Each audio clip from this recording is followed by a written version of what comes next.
லம்பு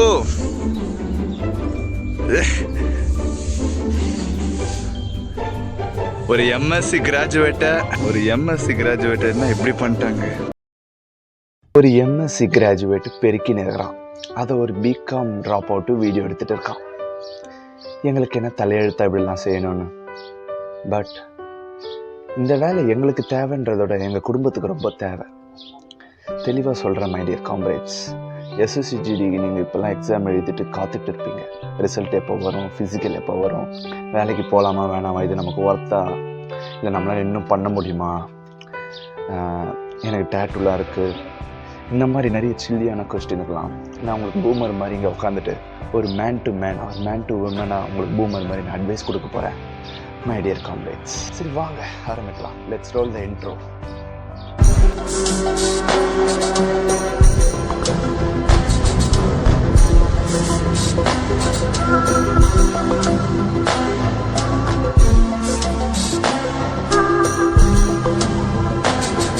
ஆறு மாதம் கோர்ஸ் வாங்கி படித்து 3 மாதம் ஃபிசிக்கலுக்காக ப்ராக்டிஸ் பண்ணி 97 கிலோவில் இருந்த என் பாடி வெயிட்டை 83 கிலோ இதுக்காக நான் கொண்டு வந்தேன். ஏன்? இந்த வேலைக்காக. ஸ்டார்டிங்லேருந்து நான் சொல்கிறேன், முதல்ல ஒரு 6 மாதம் நான் கோர்ஸ் வாங்கி படித்தேன். தினமும் எனக்கு ஒரு மைண்ட் ப்ரெஷராக நம்மளுக்கு கிடைக்குமோ கிடைக்காத ஒரு டவுட்லேயே படித்தா நான் நல்ல மார்க் வாங்கிட்டேன், 106 மார்க்கு. அதுக்கப்புறம் நான் ஃபிசிக்கலுக்காக டெய்லி ப்ராக்டிஸ் பண்ண ஆரம்பித்தேன். காலைல ஈவினிங் எல்லாத்தையும் சாக்ரிஃபைஸ் பண்ணி டயட்டெல்லாம் எடுத்து ரன்னிங் 5 கிலோமீட்டர். என் பாடியை பார்த்தாலே தெரியும், நான் ஒரு body building, weight lifting, boxing அந்த மாதிரி பண்ண பாடி. என் பாடி வந்து ஒரு லாங் டிஸ்டன்ஸ்க்குலாம் படியில் ஒரு 5 கிலோமீட்டர்ஸ் ஓடுற பாடி. இருந்தாலும் நான் அவ்வளோ கஷ்டப்பட்டு இதுக்காக நான் ஓடிட்டு பார்த்தா என்னை ஃபிசிக்கலில் எல்லாமே செலக்ட் பண்ணி ஹைட்டெல்லாம் ஓகே, பட் நீ இப்போ 17 கிலோ எக்ஸ்ட்ரா வெயிட் ஆகிற, உன்னை நாங்கள் எடுத்துக்க மாட்டோம் சொல்லிட்டு அந்த லிஸ்ட்டில் எழுதி கொடுத்துட்டாங்க. சரி, நானும் 97 கிலோ இந்த என் பாடி வெயிட்டை 83 கிலோ கொண்டு வந்தேன். மேக்ஸிமம் என்னால் 14 கிலோ தான் குறைக்க முடிஞ்சது. அதுக்கு மேலே குறைச்சா எனக்கே ஆபத்துன்னு எனக்கு தெரிய ஆரம்பிச்சிது.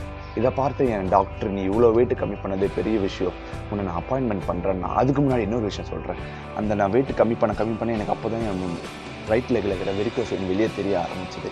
பட் நான் இதை நினச்சி ரொம்ப பயந்துட்டே இருந்தேன் மெடிக்கல் அப்போலாம். இப்போ நான் இதெல்லாம் உங்களுக்கு நான் சொல்கிறேன்னா இதை கேட்டுவாங்க. உங்களுக்கு இந்த பயம்லாம் இருந்துகிட்டே இருக்கும். இதுக்கு பயம், ஒரு மாதிரி பயமா சொல்லுங்கள். நானும் பயந்துட்டு தான் இருந்தேன். டாக்டர்கிட்ட போனேன், உனக்கு வெரிகோஸ் வெயின் கன்ஃபார்ம்டான்ட்டாங்க. நான் தான் போச்சுடா, நம்ம எதுக்கு மெடிக்கல்லாம் போயிட்டு நம்ம போகாமல் விட்டுருலாம், வேலை கிடைக்காதுன்னு நினச்சேன். பட் நான் மெடிக்கலுக்கு போனேன். கடவுள் புண்ணியத்தில் அந்த டாக்டர் நல்லவராக இருந்தார். என் வெயிட் கம்மி பண்ணதை பார்த்தாரு. இந்த வெரிகோஸ் வெயினை கண்டுக்கவே இல்லை. எனக்கு பாஸ்ன்னு போட்டு அனுப்பி விட்டார். இருந்தாலும் நான் 3 கிலோ இன்னும் கம்மி பண்ணணும், இருந்தாலும் நான் பண்ணலை. ஆனால் அவர், நீ இதற்கு பண்ணதே போதும், ஆல் தி பெஸ்ட் சொல்லி என்னை அனுப்பி வச்சார். ரொம்ப நன்றி. அவர் பேர் கூட எனக்கு தெரியாது. இப்போ அப்படியே ஃபாஸ்ட் ஃபார்வர்டு ஒரு 1.5 வருஷம் ஆகிடுச்சு நான் ஜாயின் பண்ணி. இப்போ எப்படி இருக்கும், நீங்கள் ரீசெண்டாக எல்லா வீடியோ நான் பார்த்துருப்பீங்க. நல்லது கெட்டது என்ஜாய்மெண்ட் எல்லாத்தையும் உங்கள்கிட்ட ஷேர் பண்ணிட்டு தான் இருப்பீங்க. அப்படியே தெரியும், ஒரு நாள் ஒரு மாதிரி இருக்கும். இங்கே நம்ம வேலையை அப்படி தான். இங்கே எப்போ என்ன பிரச்சனை நடக்கும் யாருக்குமே தெரியாது. அதுக்காக தான் நம்மளை ரெடி பண்ணி வச்சுருக்காங்க. நான் எல்லா பேராமிலிட்ரி ஃபோர்ஸஸும் தான் சொல்கிறேன், எஸ்எஸ்சிஜிடியில் இருக்கிறத. டக்குன்னு ஒரு நாள் பிரச்சனை நடக்கும், நம்மளை எல்லாருமே இறக்கி ஒரு 24 hours அப்படியே கண்டினியூஸாக டியூட்டி பார்க்க வேண்டியதாக இருக்கும். பட் எல்லா நாளும் இப்படி இருக்காது. சில நாள்லாம் பார்த்தீங்கன்னா நாங்கள் எவ்வளோ என்ஜாயாக சில்லாக பண்ணிட்டு இருந்தேன். இப்போ டாப்பிக்கு வருவோம். எஸ்எஸ்சிஜிடி ஒர்த்தா இல்லையா?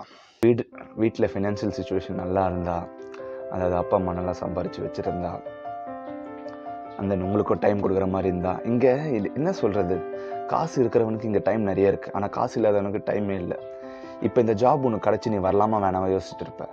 ஏன் உங்கள் வீட்டில் உங்கள் அப்பா அம்மா நல்லா இருக்காங்களா? நல்லா சொத்துலாம் சேர்த்து வச்சுருக்காங்களா? உனக்கு இன்னும் டைம் கொடுப்பாங்களா? நீ தான் இப்போ பிரெட் வின்னர் இல்லை, நீ தான் சம்பாரித்து உங்கள் அப்பா அம்மாவை காப்பாற்றணும், வீடு கட்டணும், அந்த மாதிரி எந்த ப்ரெஷரும் உனக்கு இல்லைன்னா நீ இந்த ஜாபுக்கு வராத. நானே சொல்கிறேன், வராத. ஏன்னா இங்கே என்ன மாதிரி வேலை பண்ணிட்டு இருக்கோம் உனக்கே தெரியும். ஏன்னா உனக்குலாம் ரோஷம் அதிகமாக இருக்கும். ஐயோ நான் இதுக்கெலாம் வந்தேன், நான் வெளியே வந்தால் இது மாதிரி ராஜா மாதிரி வந்திருப்பேன், அந்த மாதிரி சொல்லிட்டு நீ நடுவில் போயிடுவேன். பட் இந்த ஜாப் என்ன மாதிரி கஷ்டப்படுறவங்க, இப்போ நானே எங்கள் அப்பா இப்படி பண்ணிட்டதால் நானும் நல்லா இருந்தது, நான் உன்னையும் ஏழையாக இருந்து வந்தவள, நான் நல்லா வாழ்ந்துட்டு எல்லாம் இழந்துட்டு வந்தேன் இதுக்கெலாம். இந்த ஜாப் எனக்கு முக்கியம், என் தங்கச்சி எங்கள் அம்மாவுக்கு ரொம்பவே முக்கியம். ஏன்னா எங்கள் அப்பா அப்படி பண்ணிட்டு போயிட்டாரு, பண்ணிட்டு இருக்காரு இன்னும். இப்போ அடுத்து என் தங்கச்சிக்கு காலேஜ் ஃபீஸ் கட்டணும், அவளுக்கு ஹாஸ்டல் ஃபீஸ் அதுக்கெல்லாம் எங்கேருந்து போகிறது? என் ஜாப் இந்த வேலை மூலிமா தான் அப்பப்போ என்னால் முடிஞ்ச அளவுக்கு நான் கொடுத்துட்டு இருக்கேன். இப்போ நானும் எங்கள் அப்பா மாதிரி திமிரு பிடிச்ச ரோஷமாக அப்படி போயிட்டு இருந்தேன்னா இப்போ எங்கள் குடும்பமே ரொம்ப கஷ்டப்பட்டுருக்கோம். ஸோ இந்த வேலை எனக்குன்னு நான் யோசிக்காமல் என் குடும்பத்துக்காக நான் யோசித்தேன். அந்த மாதிரி நீங்கள் உங்கள் குடும்பத்துக்காக யோசிச்சு பாருங்கள். இந்த வேலை உங்களுக்காக யோசிக்காதீங்க. ஏன்னா நம்ம வாழ்கிறதே நம்ம குடும்பத்துக்காக தானே. இது வெறும் ஒரு ஜாபாக பாருங்கள். ஒரு 50,000 40 to 50,000 வர சேலரியாக ஜாபாக பாருங்கள். இந்த மாதிரி காசு உங்களுக்கு தமிழ்நாட்டில் எந்த வேலையில் கிடைக்கும்? அட்லீஸ்ட் ஒரு குரூப் 2 அந்த தமிழ்நாடு எஸ்ஐக்கு போனால் தான் கிடைக்கும். நான் உங்களுக்கு டைம் இருந்தால் கண்டிப்பாக அது ட்ரை பண்ணுங்கண்ணா, வேணான்னு சொல்லலை. உங்கள்கிட்ட பொட்டன்ஷியல் இருந்து நான் இதாகிடுவேன்னு செஞ்சால் நீங்கள் கண்டிப்பாக போயிடுங்க, ஒன்றும் பிரச்சனை இல்லை. பட் வேறு வழியில் இப்போது நான் தான் அடுத்து சம்பாரிச்சே தரணும். எங்கள் ரொம்ப மோசமாகுது எங்கள் நிலைமை. இதை விட்டு எனக்கு வேறு வழியில் நம்ம அவங்களாம் கண்டிப்பாக இந்த வேலைக்கு வாங்க, அதெல்லாம் யோசிக்காதீங்க. இப்போ உள்ளே வந்துட்டு நான் எப்படி மேலே படிக்க போகிறதுன்றீங்க கேட்குறீங்களா? அவங்களுக்குலாம் நான் இன்னொரு கதையை சொல்கிறேன். அதாவது என் பர்சனல் லைஃப்பில் நான் 2 அசிஸ்டன்ட் கமாண்டன்ட் அதாவது ஆஃபீஸர்ஸை பார்த்துருக்கேன். அவங்களாம் டேரெக்டாக ஆஃபீஸர்ஸ் ஆகலை. நம்மளை மாதிரி சிப்பாயாக வந்து அதுக்கப்புறம் தான் ஆஃபீஸர் ஆனவங்க. ஒரு கேர்ள் ஒரு பாய் அதாவது ஒரு மேடம் ஒரு சாரோட கதையை பற்றி நான் உங்களுக்கு சொல்கிறேன். முதல்ல நான் ட்ரைனிங் பண்ணும்போது விஜயலட்சுமி மேடம்னு ஒருத்தவங்க இருந்தாங்க, அசிஸ்டன்ட் கமாண்டன்ட் சொல்லிட்டு. எங்களோட விங்குக்கே அவங்க தான் ஹெட்டு. அதாவது எப்படி சொல்லலாம்னா, நாங்கள் ட்ரைனிங் ஒரு 120 பேர் ஒரு கம்பெனியாக 3 கம்பெனி அப்போ அதாவது ஒரு 420 பேர் ஒரு விங்குன்னு சொல்லுவோம். அதுக்கு விங் கமாண்டர் ஒருத்தங்க இருப்பாங்க, அசிஸ்டன்ட் கமாண்டன்ட் 3 ஸ்டார் வச்சுட்டு. அவங்க தான் அவங்க தலைவி. அவங்க பேர் விஜயலட்சுமி.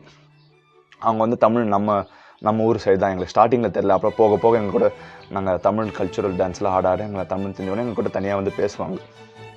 அவங்க வந்து சொன்னாங்க, நாங்கள் ஸ்டார்டிங்கில் ஒன்றே ஆஃபீஸர்ஸ் ஆகலை, நானும் சிடிஜிடியாக தான் உள்ளே வந்தேன். உள்ளே வந்துட்டு நான் டெய்லி கண்டினியூஸாக ஒரு 1 hour படிப்பேன். நான் சும்மா நிறையா ஒரே நாளில் 4-5 மணி நேரம் படிச்சுட்டு ரொம்ப ஸ்ட்ரெஸ்லாம் ஆக மாட்டேன். டெய்லி கண்டினியூஸாக 1 hour படிப்பேன். அந்த மாதிரி படித்து ஒரு 6 yearsல அதுக்குள்ளே இருந்து நான் அசிஸ்டன்ட் கமாண்டன்ட் எக்ஸாம்க்கு எழுதி நான் கிளியர் பண்ணிவிட்டு வந்துட்டேன். நாங்கள் என்ன ஒன்று, நம்ம வளரணும்னா நம்மளை யாருமே தடுக்க முடியாது. இதை நான் விமன்ஸுக்கு சொல்கிறேன், அவங்களுக்கு காம்படிஷன் கம்மி இருந்தாலும் வந்தாங்க. அப்படியே நம்ம மென்ஸில் வருவோம். இப்போ நான் என் கம்பெனி கமாண்டர் நான் ஒரு இடத்துல வேலை செய்கிறேன் பார்த்தீங்களா. இப்போ என் கம்பெனி இருக்குது மணிப்பூரில்.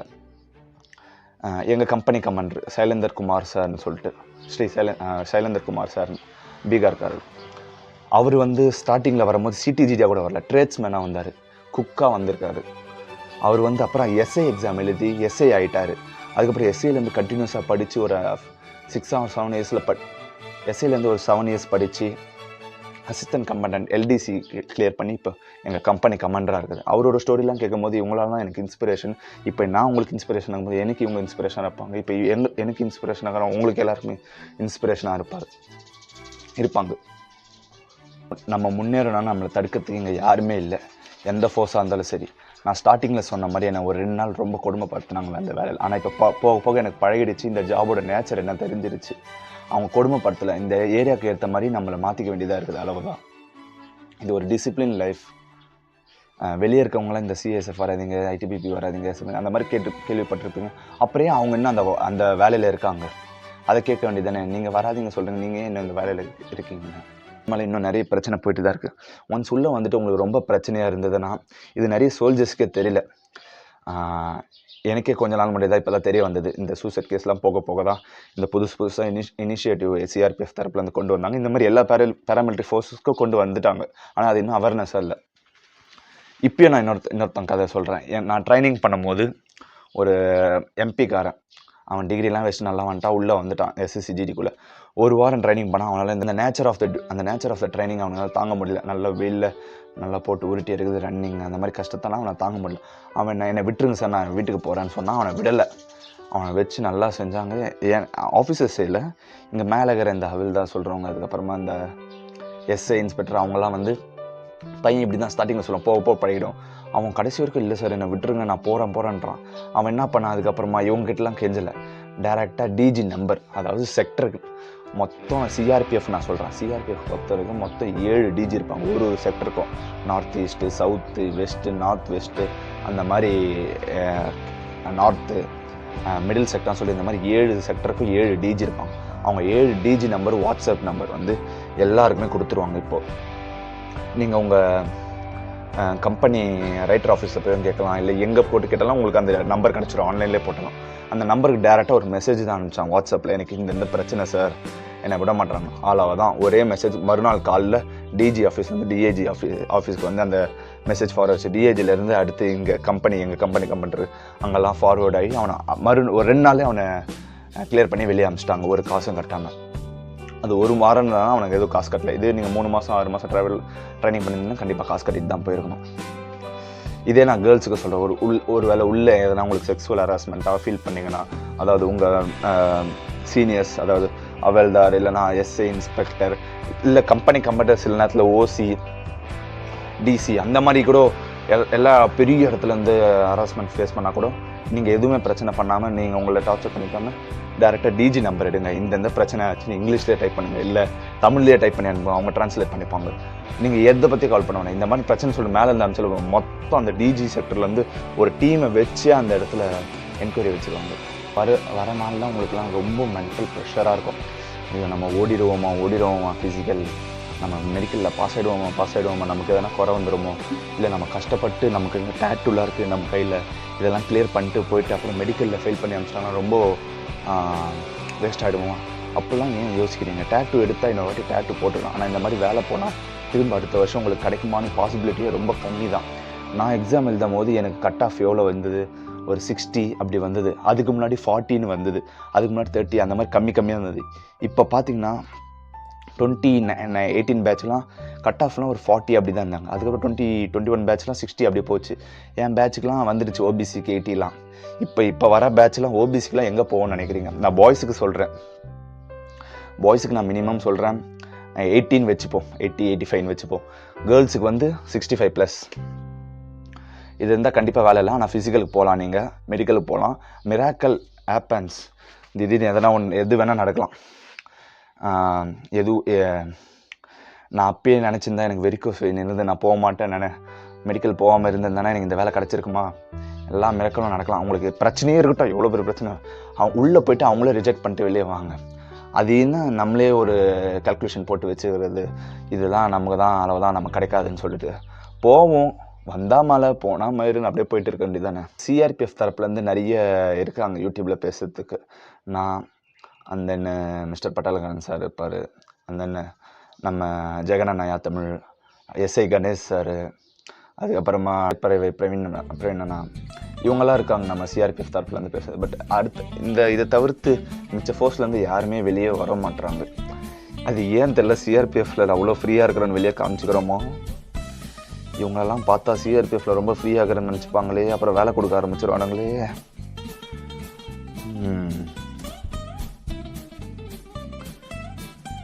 சரி விடுங்க, என் ஃப்ரெண்ட்ஸ் மூலயமா அதோட நீங்கள் அஸ்ஸாம் ரைஃபிள் பார்ட் 2 கேட்டுட்டு இருந்தீங்க. நம்ம கெஸ்ட்டுக்கு வந்து வைரல் ஃபீவர், நானும் கேட்டு பார்த்தேன். ஒரு 2 வாரமாக இப்படியே தான் இருக்கான், அவனும் தூங்கிட்டே தான் இருக்கான். பொய் சொல்கிறானா இல்லை பயப்படுறானா, கேமரா பயமான்னு தெரியல. மேபி வீடியோ கால் கூட ஆடியோ கால் பண்ணி ஆடியோ எடுத்து உங்களுக்கு நான் கொடுக்குறேன். பேசிக்காக உங்களுக்கு இருந்த டவுட்ஸ் எல்லாம் கொஞ்சம் க்ளியர் பண்ணியிருப்பேன் நம்புகிறேன். இந்த வேலை உங்களுக்கு தேவையில்லைன்னு நீங்கள் இதை வச்சு முடிவு பண்ணுங்கள். கண்டிப்பாக எதுலேயும் நீங்கள் போய் மாட்டிக்கிற மாதிரி ஃபீல் இருக்காது. இது இல்லைன்னா இன்னொரு வேலை நல்லா கிடைக்கும், இன்னொரு வேலை இல்லைன்னா இந்த வேலை கிடைக்கும் அப்படின்னு போயிட்டே இருங்க. மெயினாக கடைசியாக ஒன்று சொல்கிறேன், உங்களை நினச்சி மட்டும் யோசிக்காதீங்க. அலோனாக, அதாவது நீங்கன்னு மட்டும் தனியாக செல்ஃபிஷாக யோசிக்காமல் உங்கள் ஃபேமிலிக்கு எல்லோரும் நினச்சி பார்த்து யோசித்து ஒரு முடிவு விடுங்க. கண்டிப்பாக ஒரு நல்ல முடிவாக எடுப்பீங்க நம்புகிறேன். ஒர்த்தா இல்லையான்லாம் யோசிக்காமல் முக்கியமாக இல்லையான்னு யோசிங்க. அப்புறம் வரேங்க.